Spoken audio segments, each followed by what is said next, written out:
Hello and welcome to this Editors Roundtable, brought to you by members of the Society for Editors and Proofreaders as part of the Self-Publishing Advice Conference online.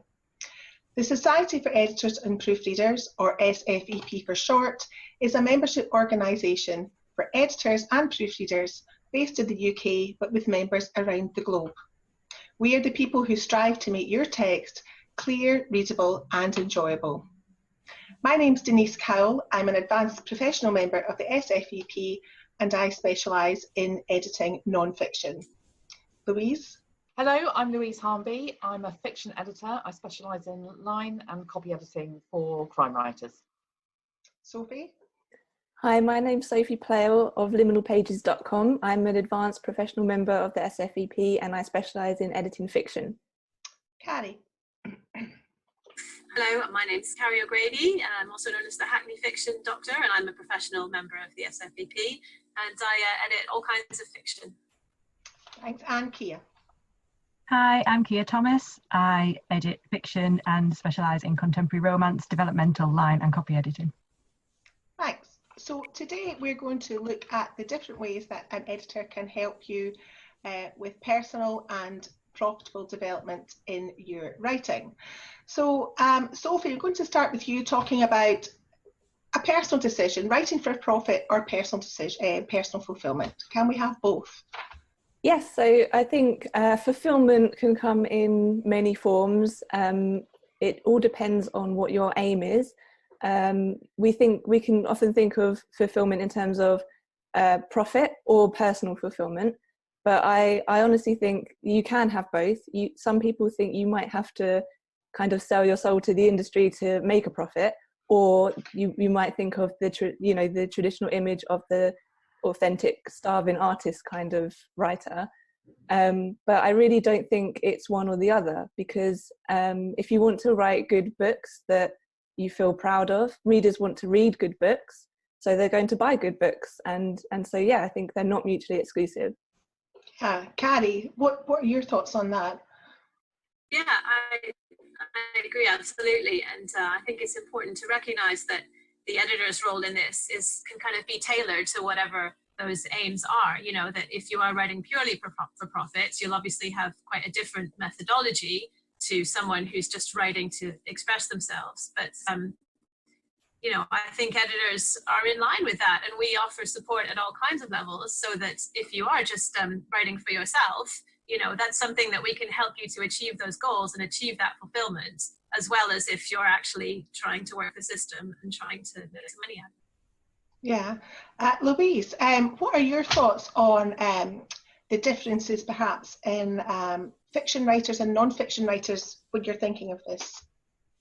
That's quite an interesting question, because I come to this with a bit of personal experience. I've written non-fiction, and one of the things that I noticed in terms of financial profitability anyway was that when you start to go into the non-fiction market, it's often that you're coming from the point of view as a writer with specialist, say, industry knowledge.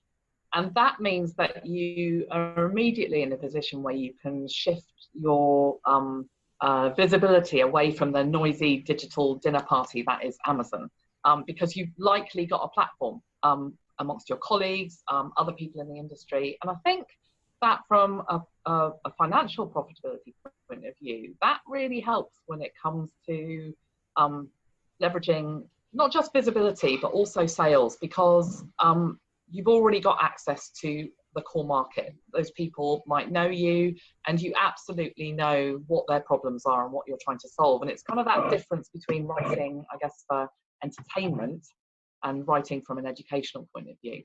I think potentially it's easier, and there are elements of confidence. If you can write well and learn to write well with non-fiction about subjects that you know a lot about, then that can give you confidence when it starts to help when it comes to the time that you want to put made up stuff on the page. Yeah. And although you're an editor, you did have your books edited by somebody else, didn't you? I did, and she's here. So yeah, I used Sophie back in 2014, and what a lot of confidence that gave me. You know, I understand the value of having an editor, because of the job I do, and I knew what Sophie was going to bring to the table, and she didn't disappoint. And it is that just the confidence to go to market and know that you've created the very best product you can, and it doesn't matter whether you're an editor or not. It's something that Carrie alluded to as well, that idea that you want to put the best product out there and you want to feel proud of it. And yes, of course you want to sell it, but you want to feel that you've done the very best you can with it. Yeah, but Kia, editing on its own doesn't promise a profitable novel, does it? Oh, absolutely not. And I've seen people say, why should I put my money into editing when it's not going to generate a return? And I really wish as editors we could say, yes, once you've had your novel edited by me, it will be spectacular and it will sell. But life just doesn't work like that, and the industry just doesn't work like that. Editing is part of, and just one part of, putting out a really good product. But even just the product is only one part of it. There's all the marketing, all the promotion, all the other really hard work that has to go into it too. But editing is definitely an important piece of the puzzle, but it's just one piece. Yeah. Sophie, what are your thoughts on what, from an editing perspective, helps to make a profitable novel?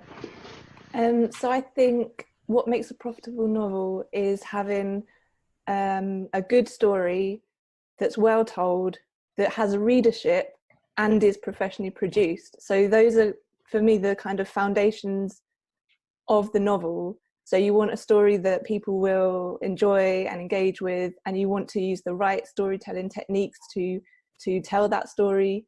And if that story doesn't have a readership that is willing to, that wants to read it, then you know that's another component, that you wouldn't be able to have a profitable novel if nobody wanted to read it. Yeah. And then lastly, you want to make sure that the final product of your novel is professionally produced. Otherwise, people won't be as willing to engage with it, because they won't see it as, something of quality. So I think all those aspects go into making a profitable novel. Yeah, that's a really good point. And Carrie, you you alluded earlier to the fact that depending on a writer's focus, whether they are looking to develop for personal success, or whether they're really focused on a commercial success, that their approach to editing and publishing will be a bit different. Can you expand on that a little bit? Absolutely, and building on what Sophie was saying, like the Amazon and Kindle models have just changed everything so completely. They've got they make such a different set of demands on the author, so that a lot of authors are looking for a very quick turnover of work. They're looking for, many of them have series. A lot of people want to publish the series in quick succession. In that case, an editorial team is really essential, because there's such a great risk of doing something in haste and turning it out and it makes no sense. And, no matter how good your marketing is, as Sophie said, you've got to have the bones of the story in good shape. And the other thing, of course, to bear in mind with Amazon is that everyone's a critic nowadays. Your readership, your entire readership are book critics. Some of them perhaps not very well informed book critics, some of them grammar bores, pedants, trolls. I mean, God, I could go on. And so editing, I think a really good editor will serve as a kind of knight in shining armor against those people, and to build, as Sophie said, a professional product that is proof against those kinds of attacks that come from this army of critics out there. Yeah, that's a really good point, and I think that's the thing that people will often think about when they're considering being edited, is eliminating these really obvious errors. But there are different categories and levels of editing, and Sophie, you were just going to take us through them just to give people an idea of the different points in their writing process where editing could be of benefit to them. Yeah, and I think it's important to think about what kind of editorial service you would like to get to help you to achieve the outcome that you're looking for. So there are all kinds of editorial services, and there's three main categories. You've got the big picture feedback, the sentence level feedback, and then the final check. And so within the big picture feedback category, you've got developmental editing and manuscript critiquing, which is also known as manuscript assessment. So a developmental editing helps the author deconstruct and rebuild their novel in progress, so that all the storytelling components work together to create a better book. Normally this feedback is presented as an editorial report and as notes and edits on the manuscript pages themselves, whereas a manuscript critique is a bit of a less hands-on kind of developmental edit, where it looks at all the same big picture storytelling components, but the editor won't make any notes or edits to the pages themselves, and instead they'll just provide the editorial report, which is a summary of their assessment with suggestions for revision. And at the sentence level, we've got line editing and copy editing. Line editing aims to improve the artistry of your writing without stepping on your style. And a line editor will also keep an eye on the logic elements of your writing at the sentence level. So you won't have, they won't help you fix huge plot holes, but they'll keep an eye out for things like characters who have been pregnant for 11 months, or if somebody walks out of a room and then walks out the room again without having first re-entered, and that kind of thing. Right. Whereas a copy editor will focus more on the mechanics of the sentences.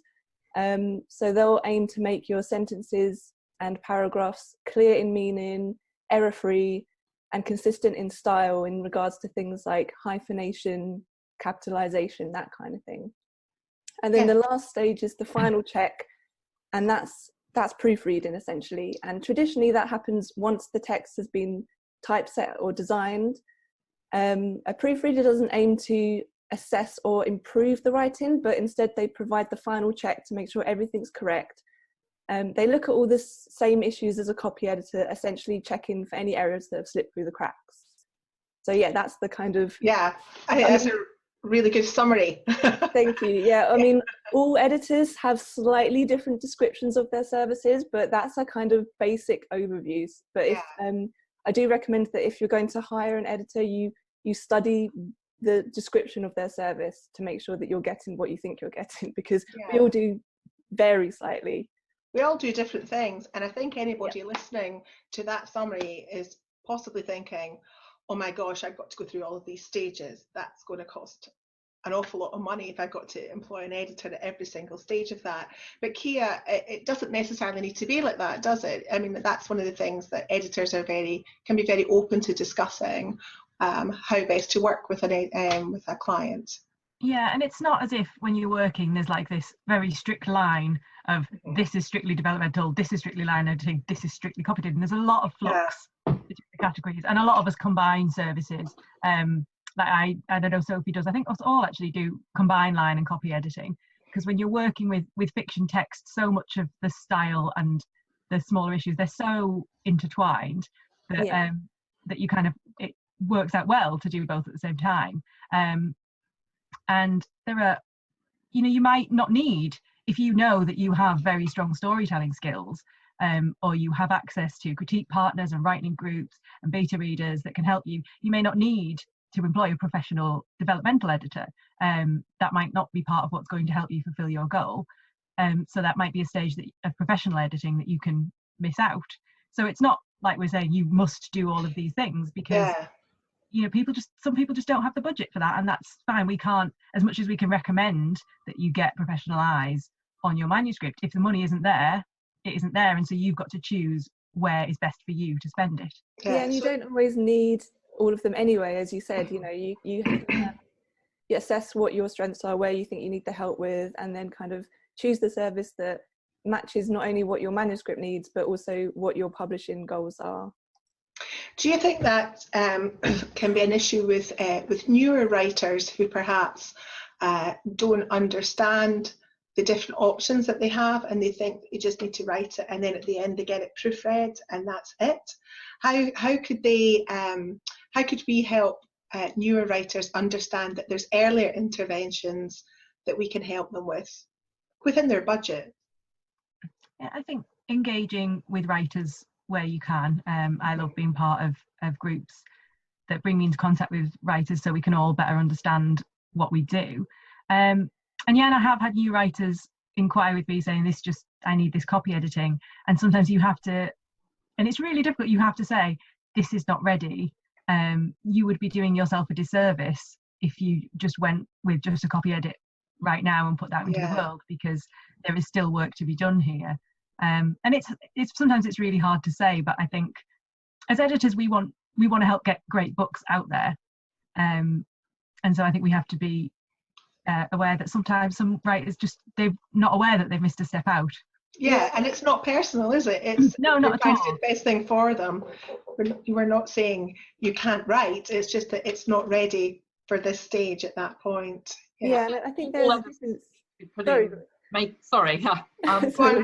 Lots of editors need to be making sure that descriptive information about the different levels of editing and what the services include needs to be on their website. And I would urge all authors to spend some time scouring an editor's website, because a good editor will take the time to explain what their service includes and what it doesn't include, so that you can get that really good fit that fits everything. Yeah, definitely. And I just want to go back to Kia and ask you a little bit about your own personal experience of self-publishing, because you've done that quite recently, haven't you? I have. Just a couple of months ago, I published a very short novelette, which I have been working on for several years because I'm a very slow writer. And yeah, it's about changing goals. Like initially, I thought this was going to be a novel and it was going to be a great literary fiction novel and I was going to go after a traditional deal. But then I wrote it and it was 15,000 words long. And so I didn't know what to do with that. It wasn't the right length for placing at a traditional publisher, really. So I thought, I want to go through this process. I want to say that I'm an author, and I want to understand what it's like for my clients after the manuscript leaves me. So I thought, right, I'm just going to put it out there, and I don't care if I don't make any money out of it, because that wasn't my goal. I just wanted to say, I have done this. I wrote a book, even if it's tiny. Mm-hmm. And I have, obviously, as an editor, I've got quite a lot of confidence in my storytelling skills, in my skills of style, but I knew there would be mistakes. So I asked someone to copy edit it for me. And obviously with it being short and being able to trade favours, I didn't have to spend too much money on it, but I wanted to put out that professional product.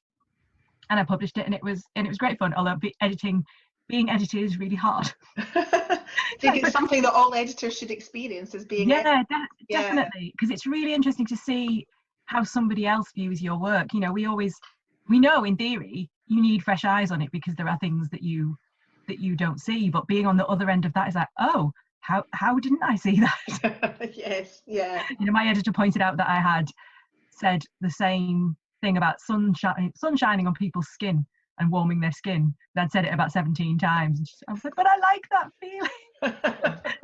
17 times in 15,000 words, yeah, that might stand out. And it did, but it didn't to me, because I'd worked on it for so long. Yeah, exactly. that was just blind to these things. Yeah. So I needed someone to tell me that they were there. That's such an important thing that we often point out to our authors, but that experience of not seeing what you've written because it's all in here, it's in your head, and when it comes onto the page you don't necessarily notice those things. And so I think even as editors it's really important to understand what that feels like and why having those fresh eyes on it is so important. Yeah, definitely. So I think now is a good point to move on to the benefits of professional editing. Of course, we're all going to say that, you know, it is a huge benefit for you to be edited professionally, but there are bigger questions round about that. And I think the first thing that we could discuss is the importance of understanding what approach you want, finding the right editor who understands your approach and is able to work with you. And Carrie, you had some thoughts on that, didn't you? I did, yeah. I mean, we've spoken already, like Louise said, we've spoken already about finding the right editor, which is of course the crucial sort of first step in that whole process and is worth spending time on. But I think also it's important to consider what follows on from that. You know, the whole path to self-publishing successfully is very long and difficult. There's a lot of forks in the road. There's a lot of decisions that need to be made. And you know, I'm not a published author like Kia and Sophie, I believe, are, so I can't actually say I've been through the process, but we all have some experience of those decisions that need to be made. And, you know, we're able to do some hand-holding through that whole process. And then, you know, also as well as the kind of technical, I mean, as well as that technical publishing aspect of it, it's important to find someone who will help with the kind of creative hand-holding that, you know, as all writers know, not easy churning out a novel, is it? It's bloody difficult, actually. And I think editors most of us are very supportive people. We're team workers, and, you know, we're quite able to deal with the trials and tribulations, and also to pass on, like, you know, craft tips and techniques. And, you know, I think at the end of the line, we all consider ourselves teachers as well as, what's the word, as well as craftspeople in our own right. You know, I think all the editors I've ever met have wanted to help writers and to share the knowledge. So there's that aspect of support as well. Definitely, and I think that's interesting. You mentioned that that we are, most of us will consider ourselves teachers, is that we want to help our clients to improve their writing going forward. I think one of the barriers to editing that some people may have is that their only ever previous experience of having had somebody look at their writing is by a teacher at school, and that's not always a positive experience, because you're handing something over, it's being marked and it's handed back to you, and they may well have that concern that the editing process is the same, where of course it really, well, it shouldn't be like that. It should be much more collaborative, shouldn't it, Louise? Yeah, absolutely. And I think even more so when you're dealing with, when as editors we're working with authors who are hoping to produce like a body of work. Particularly in my experience, I have quite a few authors who are in the process of developing series, and knowing that they've got a sort of editorial partner on hand is really key, because when you work on with an author on more than one book, you're in a situation where you're invested in the worlds they've built, and so you move through their writing journey with them, and I think that's definitely something that I've heard, not just my authors but other editors' authors talk about, that issue of it being a collaborative process, a partnership, that we're part of their editorial team. It's not about pointing out, it's not about you know, mistake pointing or saying you're doing it wrong or you're doing it right. It's about moving with them on the journey. Yeah, and I also think that you know, we're not here to, like you say, Denise, correct writing. We're here to get the author's manuscript to where it needs to be, and we understand that, you know, especially fiction, you know, it's creative writing. The rules aren't as strict, and style is such an important thing to consider. So you wouldn't just, you wouldn't overcorrect for it to be perfectly, you know, fit in the rules of punctuation, for example. You take everything into consideration, the style of the author, what the aims are, how, you know, the story itself, it all feeds into what we do as editors to help the author shape their manuscript. I think having said all that, like, you do have to change your editorial approach depending on what the client wants, and what their goals are, because, you know, we say we don't just correct things, but actually sometimes that is all the client wants. If the goal of the client is just to get a book out there, you know, we say we want them to help them get the best book out there they can be, but actually they might not want that, because personal fulfillment to them might not be putting out a good book. It's just putting out a book by the end of the year. You know, and if there isn't time before the end of the year to get it into a good state, who are we to say that that's not the right goal? So sometimes, you know, you change your approach and you tailor it to meeting those goals and helping the client achieve them. Yeah, and I think that kind of, sorry, I was just going to say, I think that kind of comes back to what we were talking about a little bit earlier, where we said sometimes we think, oh, this particular manuscript might not be ready for copy editing, but as long as the author is clear on their goals and they know exactly what the service entails, then as long as, you know, everyone is on the same page, then you can make it work. You know, you don't want people to be hiring us for reasons that might not quite mesh with the author's intentions and goals, and that's where we have to be a bit, you know, more discerning on what we take on. But yeah, I think being on the same page and matching the right editor to the right author, and both of you understanding the intentions and the goals. I think that's really important. And I think that's, it's a process, isn't it? It's not something where an author can just decide, I need an editor, Google editor, and find the first one on the page. That they may well have to have a few false starts before they find the one that is the right fit for them. But once they do find the right fit, it's gold, isn't it, Louise? Yeah, I was just going to sort of add into that you know, there may be times when authors have worked with an editor before and it hasn't worked out to be an enjoyable experience or a fruitful experience, and that may have put them off editing. And just to reiterate those points that have been made before, that it actually wasn't necessarily that the editing was poor, or it might well be just that the editing wasn't the right fit, that the editor themselves, maybe the personalities didn't gel, because I think that's, you know, beyond the actual smoothing and correcting and shaping work we do, there is also sometimes an element of personality that comes into it. Two people just find a way to communicate well together.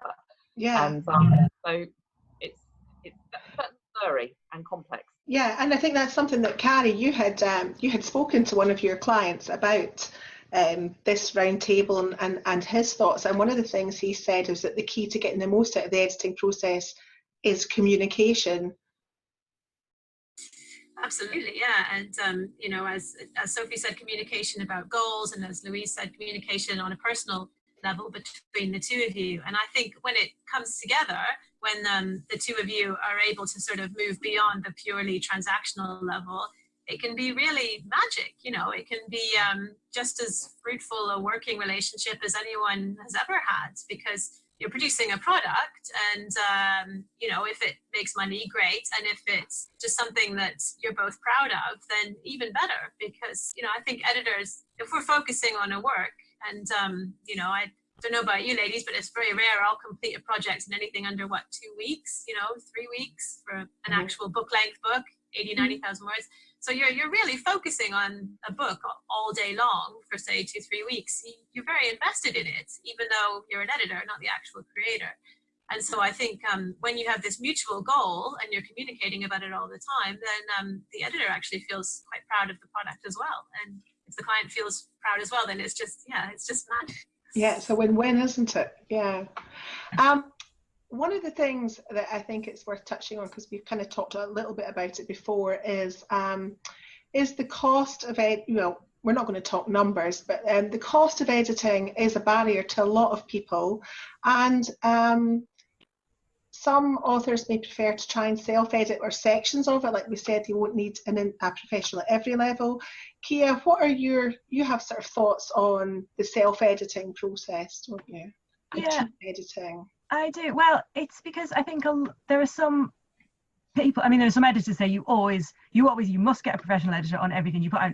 And you know, generally that's good advice. You know, it's best if you can get professional eyes on something, but it can get expensive. It doesn't have to be. There are editors, there's an editor for every budget, but you know, we're professionals and we need to make a living. So, you know, we're going to charge rates that allow us to, you know, eat and things. But I think that leads some people to go, oh, I need to get this edited, so I'm going to go for the cheapest option that I can find. Or conversely, people go, I want good editing, so I'm going to spend a lot of money. And I think it's important to make sure you're spending your money wisely, like with anything. Because if you are spending money on an editor who isn't right for you and isn't right for your project and isn't going to, you know, do all that we've said, help you achieve the goal that you want, then in a way you are just wasting your money. You're not making a good investment in your work. So yeah, it's just about being really, really careful, thinking really hard about what you want to achieve, about what level of professional help is going to help you achieve it, and then searching really, really hard and taking great care over finding that magical right fit. Yeah, and there are resources out there for writers, who want to try and do that part of that process themselves. So there is a way of accessing that, and as you say, focusing their money where they need it the most. Louise, you've got some resources for people? Just a few, don't you? I mean, I absolutely think it's worth spending time on self-editing, because you can save money like that. There are all sorts of sentence level resources that are available. They're either free or they're quite low cost. So just a few to mention. One is Perfectit, which is a fantastic consistency checker that works for writers and editors who are working on non-fiction and fiction. It basically takes a lot of the donkey work out of just doing that sort of like micro level, sentence level correction and consistency checking. There are lots of macros that will help you spot inconsistencies in proper nouns, spelling inconsistencies, things like words that you might often confuse the spelling of, like, you know, how there's 3 different ways to spell peak. And you know, do take advantage of them. Have a shop around and see what's available. The free stuff, much of the free stuff is great. Yeah. And it just means the more you can do, the less you have to pay an editor to do. And that can help keep costs down. Yeah, I was just about to say that even if you don't intend to do a formal self-edit, before you present something to an editor, there are several things you can do to save their time, things that you can do that will save you money. Yeah. And I think it's so important to have, to take your manuscript to as far as you can on your own before you hire an editor, because that way you will get more from the editor because you've already taken it that little bit further along. And not only with you know, the copy editing side of things, but with the development of the story itself. I mean, there's so many fantastic books about, you know, craft and, you know, that kind of thing that you can learn all about, and blogs as well. Loads of great blogs out there that teach you about writing a great story and, you know, thinking about how you would revise your first draft into a better book and all that kind of thing. So yeah, I think it's really important to think about all the ways that you can self-edit and all the ways you can bring your manuscript to the best point before you think about where's my weakness, what are my goals, and which editor and which service will best help me get to that next step up. Definitely. Also, I'd also advise everyone to take advantage of beta readers, I'm never sure. If you can find them, you know, they're probably a lot in Ally who would help out, do manuscript swaps. I mean, basically, you know, on Facebook, anything you can do to get your story read by a stranger, not by a loved one, a partner who will tell you it's the best thing ever, but someone who will give you a kind of dispassionate opinion. I think that is such a good first step. And in fact, it's what I advise everyone who comes to me. I always say, have you had it read by someone who doesn't know you? And if they haven't, I would definitely advise them to go away and do that. And, you know, you have to sometimes take people's advice with a grain of salt, because there are people out there who will tell you, you know, I didn't like this character because she was too mean to her dog or whatever. But on the whole, it can be a really useful resource and a really good first step. Yeah, definitely. And I think I just want to quickly clarify the difference between beta readers and manuscript critiques on developmental editing. Yeah, that would be really useful. There can seem like there's a bit of a crossover, but essentially a beta reader is a test reader. So you want the person to be ideally someone who would have been part of your intended readership. So if you're writing a romance, you want someone who loves reading romance, and someone who will read the book, as a reader would, and for their enjoyment. And then you can kind of get the feedback from that test reader, whereas a manuscript critique or a developmental edit is a bit more of an objective look at the manuscript, where the editor will think about the more writing craft theory and how that works in your manuscript, and there won't be so much personal opinion. It will be more of a dispassionate assessment of your novel and some suggestions on what you might think about in terms of improving it. Yeah, so, and with solutions as well, like more technical solutions, like a beta reader might say, oh, I didn't like this bit, it dragged. Where you know, a critique or an edit might say, your pacing's drops in this sentence, you might want to take this section out completely, or you might want to move this bit to there, and we'll give you much more of a guideline of how to move forward. Yeah, they can often see the more technical aspects of why something doesn't work, because they've got that background, that training, whereas as a beta reader, their experience is being, you know, a great reader. You know, they're the test audience. And also, you don't necessarily want your beta readers, because I've heard of situations where beta readers are giving grammatical and punctuation advice, and if they're not specialists in that field, sometimes that advice actually doesn't necessarily help the story because it's too pedantic, and so it, you know, as Sophie said, you know, it is test reading, it's not test copy editing. Yeah, and you don't really want that kind of feedback when you're focusing on the story itself, because that will distract you from, you know, making improvements to the bigger picture. Yeah, and I suppose part of that will come down to then being very clear in your briefing of your beta readers of what sort of feedback you want and what you're not looking for, and being able to say, I don't want feedback on comma placement, which we all know is probably one of the most contentious things that we have to deal with anyway. Comma placement and punctuation and dialogue tags, that's not the place of a beta reader. It's the place of somebody else in your process. So it's different things from different people, and who you choose to get that from is a personal decision, isn't it? Carrie, I just wondered if you would like to add anything from the point of view, because you write book reviews, don't you? Is there anything with your reviewer hat on that you feel that you'd like to get across to people about the editing process and what you look for when you're reviewing? Well, I mean, yeah, my reviewer hat is very different from my editing hat, because obviously it's such a different approach. But I think the crucial thing that authors have to keep in mind, and which editors I think can be a real benefit for them, is how the information in their novel is laid out. And if you take a professional novel, which we all know, we all read all the time, you know, it's very rare that you'll be missing a piece of information, a piece of the jigsaw that is the plot. Whereas when you take a completely amateur novel from someone who's not very experienced, it's quite often you get to the end and you find a completely essential thing has been left out on page 4.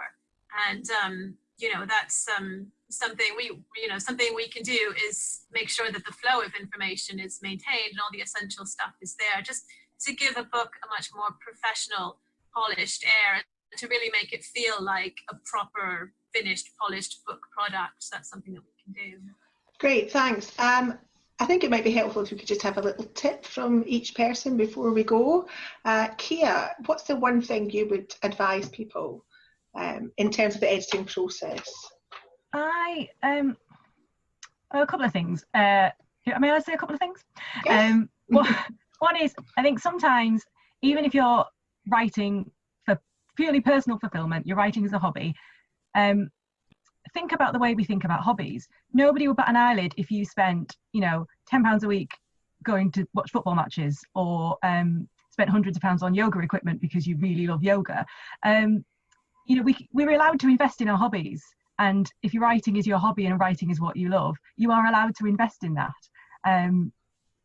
So don't make, you know, there's this thing that because anyone can write for free, that you always have to, but that's not, if that's where you want to put your investment into your writing, then don't let anybody make you feel like that's not a worthwhile use of your time and money. And then the other thing is, yeah, really, really research your choice of editor, because getting that relationship right can help you can increase your chances of being financially successful, and also really help you grow as a writer. If somebody understands what you're trying to do and wants to help you get there, then that's wonderful. But there are hundreds, thousands of editors out there, and we're all different. We've all got something different to offer. So take time over getting that decision right. Thanks. How about you, Louise? What would you like to say? In addition to backing up everything that Kia's just said, I think also it doesn't matter if the first book you write actually isn't one you publish. It is all right to put a book in the trunk and maybe revisit it later. Sometimes writing isn't just about publishing. This comes back to this point we talked about at the beginning about what your how you define fulfillment, and profitability might come in terms of personal growth. It might not be financial profitability. And so you know, seeing the writing process as a journey, which and that the publishing point may be somewhere ahead, and that's okay. Yeah, that's a really good point. Sophie? I think it's really important to consider what you want from publishing and writing, and matching that with realistic expectations. I think it's easy to get caught up in all the advice and the inspiration and the blog posts that are out there that might be actually nudging you towards a goal that doesn't align with your own values. And then if you measure yourself against that goal, then you can actually feel disappointed. So if you are writing and you want to have you're writing for personal fulfillment, you want to know that you're putting the best book you can out there, and you're investing heavily in your manuscript, and then if you don't earn back quite as much as you think you should have, then that can feel quite disheartening. But if you've considered that your goal was actually personal fulfillment over monetary profitability, then you know you shouldn't feel disheartened by that. But at the same time, as I said before, they're not mutually exclusive. But you might just have to think. You just have to arm yourself with knowledge and think about your strategy. Yeah, I mean, one of the things that I often tell the authors I work with is it's very unlikely that you're going to start making a good profit from just publishing one novel. Often writers need not necessarily a series of books, although series are very profitable, but a body of work so that readers can get to know you, and then they're more likely to buy another book from you, and that way, you know, you get the snowballing effect. But yeah, I just think making sure you're clear on your goals and making sure your strategy aligns with those goals, and keeping your expectations aligned to those goals is a good thing to keep in mind. I think that's a really good point to end on, actually. We'd like to thank you for joining us at this roundtable, and I hope that you found it interesting and that you've learned a little bit more about the ways that an editor can help make a success of your self-publishing journey. If this has prompted you to think about where you might find an editor, you can always check out the online searchable directory for the Society for Editors and Proofreaders at sfep.org.uk. Thanks again for joining us, and we hope to see you again soon. Bye. Bye.